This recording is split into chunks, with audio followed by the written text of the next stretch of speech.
উত্তৰ, বাছনিসূচক পৰামৰ্শ হৈছে ব্যক্তিৰ মানসিক শক্তি, সামৰ্থ্য, যোগ্যতা, ৰুচি, অভিৰুচি আৰু আগ্ৰহ আদি বিশ্লেষণ কৰি তেওঁৰ বাবে আটাইতকৈ উপযুক্ত শিক্ষা, বৃত্তি বা জীৱনৰ পথ বাছি উলিয়াত সহায় কৰা এটা প্ৰক্ৰিয়া।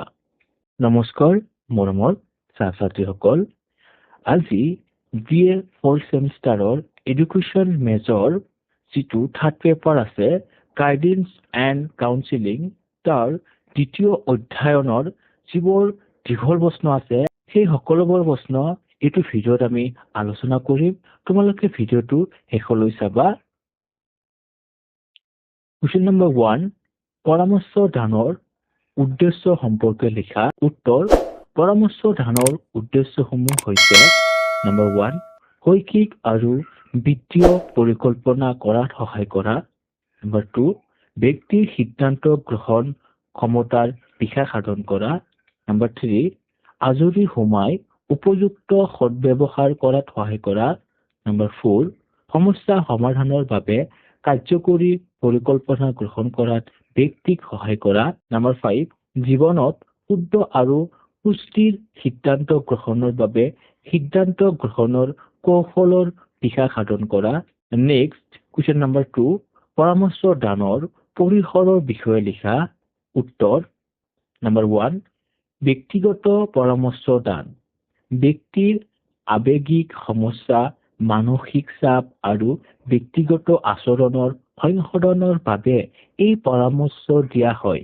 ই ব্যক্তিক নিজৰ সমস্যা বুজি উঠাত আৰু সমাধান কৰাত সহায় কৰে। নম্বৰ 2, শৈক্ষিক পৰামৰ্শ দান শিক্ষাৰ্থীসকলক উপযুক্ত বিষয় নিৰ্বাচন, অধ্যয়নৰ কৌশল আৰু শিক্ষা অনুষ্ঠান বাছনি কৰাত সহায় কৰিবলৈ এই পৰামৰ্শ ব্যৱহাৰ কৰা হয়।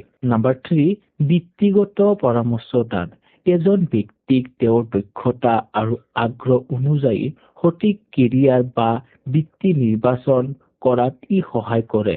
নম্বৰ 4, সামাজিক পৰামৰ্শ দান সমাজৰ বিভিন্ন পৰিৱেশৰ সৈতে খাপ খুৱাই চলিবলৈ আৰু সামাজিক দায়বদ্ধতা বৃদ্ধি কৰিবলৈ সামাজিক পৰামৰ্শই সহায় কৰে। নম্বৰ 5, ব্যক্তিগত পৰামৰ্শ দান পৰিয়ালৰ সদস্যসকলৰ মাজত সম্পৰ্ক উন্নত কৰা আৰু এক সুস্থ পাৰিবাৰিক পৰিৱেশ গঢ়ি তোলাত ব্যক্তিগত পৰামৰ্শই সহায় কৰে। নেক্সট কুৱেশ্যন নম্বৰ 3, পৰামৰ্শ দানৰ প্ৰয়োজনীয়তাৰ বিষয়ে লিখা। উত্তৰ, নম্বৰ 1, পৰিকল্পনাৰ সহায়কাৰী শৈক্ষিক আৰু বিত্তীয় পছন্দৰ পৰিকল্পনাত পৰামৰ্শ দান সহায় কৰে। অৰ্থাৎ শিক্ষা অনুসৰি নিয়োজিত হোৱাত পৰামৰ্শদাতাই সহায় কৰে। নম্বৰ 2, শ্ৰমৰ মৰ্যাদা শিক্ষাৰ্থীসকলে যাতে নিজৰ কামৰ প্ৰতি আগ্ৰহী হয় আৰু সময়তে নিজ কাৰ্য সম্পাদন কৰে তাৰ বাবে উপযুক্ত পৰামৰ্শ দানৰ প্ৰয়োজন। নম্বৰ 3, সম্বন্ধ স্থাপন পৰামৰ্শ দান প্ৰক্ৰিয়া হ'ল দুজন ব্যক্তিৰ মাজত আদান প্ৰদানৰ প্ৰক্ৰিয়া। ই প্ৰক্ৰিয়াত পৰামৰ্শদাতা আৰু পৰামৰ্শ গ্ৰহণ কৰোতাৰ মাজৰ সম্পৰ্ক গভীৰ হয় আৰু পাৰস্পৰিক বুজাবুজিৰ মাধ্যমত সমস্যা সমাধানৰ পথ উলিয়ায়। নম্বৰ 4, মানসিক স্বাস্থ্যৰ প্ৰতি সচেতন শিক্ষাৰ্থীৰ শাৰীৰিক স্বাস্থ্যৰ লগতে মানসিক স্বাস্থ্য সবল কৰি ৰখাৰ বাবে পৰামৰ্শ দানৰ প্ৰয়োজন। নম্বৰ 5, সমস্যা সমাধানৰ সা-সুবিধা শিক্ষাৰ্থীক সমস্যা সমাধানৰ বাবে প্ৰয়োজনীয় সা-সুবিধা প্ৰদান কৰিব লাগে। বৰ্তমান সময়ত শিক্ষাৰ্থীসকল বিভিন্ন ধৰণৰ সমস্যাৰ সন্মুখীন হয়। শিক্ষা, সমাজ, সংস্কৃতি ইত্যাদি বিভিন্ন দিশত সৃষ্টি হোৱা সমস্যা সমাধানৰ বাবে পৰামৰ্শ দান প্ৰক্ৰিয়াৰ প্ৰয়োজন। নেক্সট কুৱেশ্যন নম্বৰ 4, পৰামৰ্শ দানৰ প্ৰকৃতি বা বৈশিষ্ট্যসমূহ লিখা। উত্তৰ, নম্বৰ 1, পৰামৰ্শ দান প্ৰক্ৰিয়া সমস্যা কেন্দ্ৰিক। ই ব্যক্তিৰ জীৱনৰ সমস্যা সমাধানৰ ওপৰত গুৰুত্ব আৰোপ কৰে। এই প্ৰক্ৰিয়াত ব্যক্তিৰ ব্যক্তিগত, বৃত্তিগত, সামাজিক, শৈক্ষিক আৰু সমস্যাৰ সমাধানৰ বাবে চেষ্টা কৰা হয়। নম্বৰ 2, মুখামুখি সম্বন্ধ পৰামৰ্শ দান হৈছে মুখামুখি সম্বন্ধৰ প্ৰক্ৰিয়া। ইয়াত পৰামৰ্শদাতা আৰু পৰামৰ্শ গ্ৰহণকাৰীৰ মাজত মুখামুখি সম্পৰ্ক থাকে। পৰামৰ্শ দানকাৰী ব্যক্তিজন অভিজ্ঞতা সম্পূৰ্ণ আৰু পৰামৰ্শ গ্ৰহণকাৰী ব্যক্তিজন অভিজ্ঞতাহীন। নম্বৰ 3, পৰামৰ্শ দান এক অবিৰত প্ৰক্ৰিয়া। পৰামৰ্শ দান প্ৰক্ৰিয়া কেৱল পৰামৰ্শ প্ৰদানতেই সীমাবদ্ধ নহয়। পৰামৰ্শ গ্ৰহণকাৰীয়ে পৰামৰ্শ গ্ৰহণ কৰাৰ পিছতো এই কাৰ্য শেষ নহয়। ই এক অবিৰত প্ৰক্ৰিয়া। নম্বৰ 4, নিৰ্দেশনাৰ এক অংশ। পৰামৰ্শ দান প্ৰক্ৰিয়া হ'ল নিৰ্দেশনাৰ এক অংশ বিশেষ। সমগ্ৰ নিৰ্দেশনা প্ৰক্ৰিয়া ই হ'ল এক গুৰুত্বপূৰ্ণ অংশ। নম্বৰ 5, গণতান্ত্ৰিক প্ৰক্ৰিয়া। পৰামৰ্শ দান প্ৰক্ৰিয়া হৈছে গণতান্ত্ৰিক।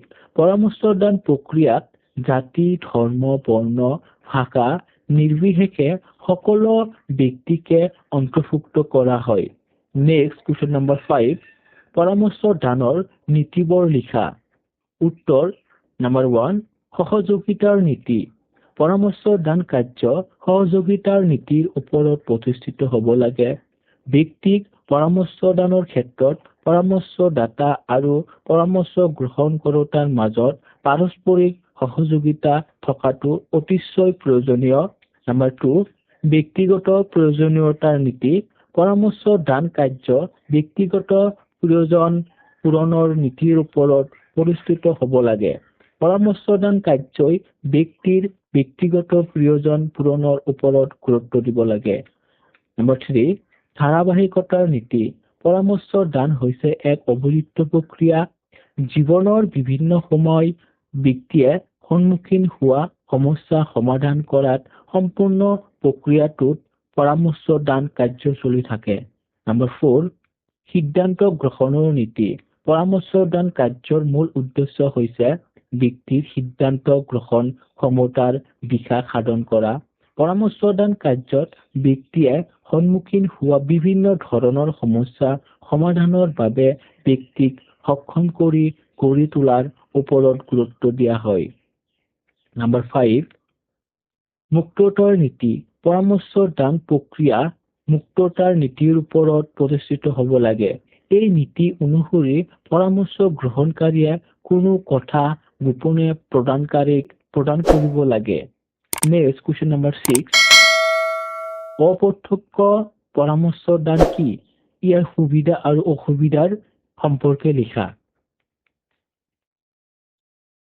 উত্তৰ, অপ্ৰত্যক্ষ পৰামৰ্শ দান হৈছে এনে এটা পৰামৰ্শ দান পদ্ধতি য'ত পৰামৰ্শদাতাই সমস্যাৰ সমাধান নিজে নকৰে বা উপদেশ নিদিয়ে।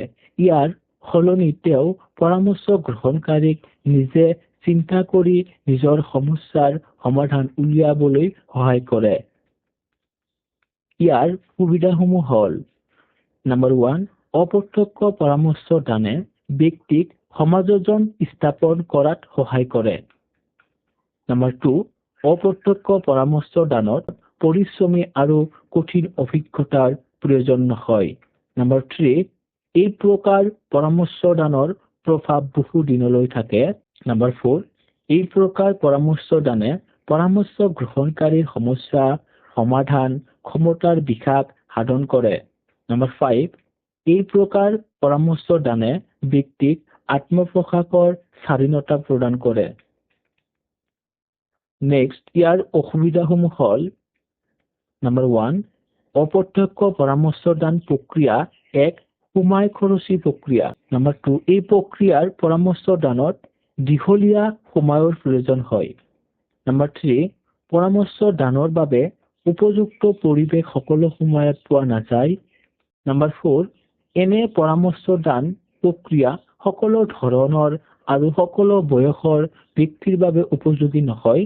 নম্বৰ 5, অপৰিপক্ক ব্যক্তিৰ ক্ষেত্ৰত এই পদ্ধতি প্ৰয়োগ কৰিব নোৱাৰি। নেক্সট কুৱেশ্যন নম্বৰ 7, প্ৰত্যক্ষ আৰু অপ্ৰত্যক্ষ পৰামৰ্শ দানৰ মাজত থকা পাৰ্থক্য সম্বন্ধে আলোচনা কৰা। উত্তৰ, নম্বৰ 1, প্ৰত্যক্ষ পৰামৰ্শদাতাই সক্ৰিয় ভূমিকা গ্ৰহণ কৰে। আনহাতে অপ্ৰত্যক্ষ পৰামৰ্শ দানত পৰামৰ্শ গ্ৰহণকাৰীয়ে সক্ৰিয় ভূমিকা গ্ৰহণ কৰে। নাম্বাৰ 2, প্ৰত্যক্ষ পৰামৰ্শ দানৰ প্ৰভাৱ দীৰ্ঘস্থায়ী নহয়, আনহাতে অপ্ৰত্যক্ষ পৰামৰ্শ দানৰ প্ৰভাৱ দীৰ্ঘস্থায়ী হয়। নাম্বাৰ 3, প্ৰত্যক্ষ পৰামৰ্শ দানত ব্যক্তিৰ বৌদ্ধিক দিশত গুৰুত্ব দিয়া হয়, আনহাতে অপ্ৰত্যক্ষ পৰামৰ্শ দানত ব্যক্তিৰ আবেগিক দিশৰ ওপৰত গুৰুত্ব দিয়া হয়। নাম্বার 4, প্রত্যক্ষ পরামর্শ দানত দীর্ঘ সময়ের প্রয়োজন নহয়, আনহাতে অপ্রত্যক্ষ পরামর্শ দানত দীর্ঘ সময়ের প্রয়োজন হয়। নাম্বার 5, প্রত্যক্ষ পরামর্শ দানত পরামর্শ দানকারী আৰু গ্ৰহণকাৰীৰ মাজত সম্বন্ধ বিশেষ প্ৰয়োজনীয় নহয়, আনহাতে অপ্ৰত্যক্ষ পৰামৰ্শ দানত পৰামৰ্শ দানকাৰী আৰু গ্ৰহণকাৰীৰ মাজত সম্বন্ধৰ বিশেষ প্ৰয়োজনীয় হয়। নেক্সট কোয়েশ্চন নাম্বাৰ 8, বাছনি সূচক পৰামৰ্শ কি, ইয়াৰ বৈশিষ্ট্যসমূহ কি লিখা। উত্তৰ, বাছনি সূচক পৰামৰ্শ হৈছে ব্যক্তিৰ মানসিক শক্তি, সামৰ্থ্য, যোগ্যতা, ৰুচি, অভিৰুচি আৰু আগ্ৰহ আদি বিশ্লেষণ কৰি তেওঁৰ বাবে আটাইতকৈ উপযুক্ত শিক্ষা, বৃত্তি বা জীৱনৰ পথ বাছি উলিয়াত সহায় কৰা এটা প্ৰক্ৰিয়া। ইয়াৰ বৈশিষ্ট্যসমূহ তলত উল্লেখ কৰা হ'ল। নাম্বাৰ 1, বাছনি সূচক পৰামৰ্শদানত কেতিয়াবা পৰামৰ্শদাতা আৰু পৰামৰ্শ গ্ৰহণকাৰীৰ মাজত ব্যৱহাৰিক যোগাযোগ পদ্ধতি সলনি কৰি লোৱা দেখিবলৈ পোৱা যায়। নাম্বাৰ 2, বাছনি সূচক পৰামৰ্শদাত কম খৰচী নীতিৰ ওপৰত গুৰুত্ব দিয়া হয়। নাম্বাৰ 3, বাছনি সূচক পৰামৰ্শদানত পদ্ধতি প্ৰয়োগৰ ক্ষেত্ৰত ব্যৱহাৰ কৰা কৌশলসমূহ সাধাৰণতে নমনীয় হোৱা দেখা যায়। নাম্বাৰ 4, নিজ সমস্যা সমাধানৰ বাবে এই নিৰ্দেশনাত উপভোক্তাক সম্পূৰ্ণ সুযোগ প্ৰদান কৰা হয়। নাম্বাৰ 5, বাছনি সূচক পৰামৰ্শদানত আৰম্ভণিতে উপভোক্তা সক্ৰিয় হৈ থাকে আৰু পৰামৰ্শদাতা নিষ্ক্ৰিয় হৈ থাকিব লাগে। নেক্সট কোয়েশ্চন নাম্বাৰ 9, বাছনি সূচক পৰামৰ্শদানৰ সুবিধা আৰু অসুবিধাসমূহ লিখা।